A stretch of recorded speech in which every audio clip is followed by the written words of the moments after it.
Split pea soup is a classic American soup made with dried split peas. It's good for you, packed full of nutrients, and it still tastes like a total comfort food.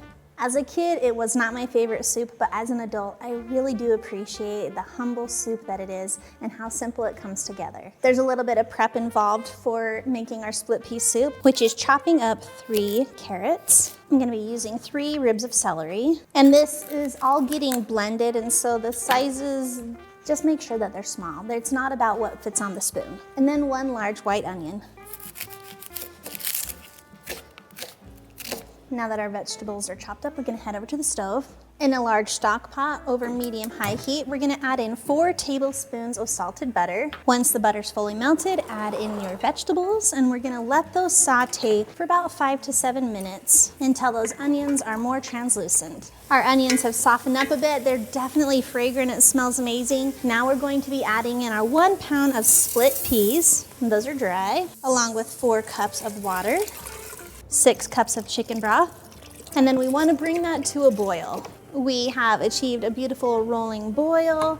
So now we're going to add in our ham hock, and it's just great when you have a ham, save that bone, those little bits of ham still left on there. That's what this soup is for. It's for your leftover ham bone. We're gonna add that in along with a teaspoon of thyme for additional flavor. Give that a little stir, and then we're gonna lid that, drop the heat to simmer, and let that cook for 90 minutes. It is simmered away, and our peas are now tender, and the ham is also ready to shred. So we're gonna remove that from the heat. Go ahead and remove that ham hock from there. And what I love about split pea soup is it's a dish that reminds me of waste not, want not. We're taking our leftover ham hock here, and we're going to shred off all of that ham because there is quite a bit of ham left over, and there's so many benefits of throwing that ham hock into this soup. All of the benefits that come from the bone itself, but the flavors that are infused into that, I highly recommend doing this. And what I'm doing now is just picking off any little bits of ham that's left on that bone. Now, before we add that ham back into it, you determine if you want to puree this to be a little smoother. I mean, I love the consistency that this is right now, and so I'm going to leave it just as is because I wanted a little bit more texture to it. But if you wanted to puree it a little bit more, use an immersion blender or use a vented blender. Add in some of that ham, but leave a little bit so you can top your individual bowls. And then you're gonna wanna season that with salt and pepper to taste, and I say that because based off of the broth or the ham, it's gonna be preferential.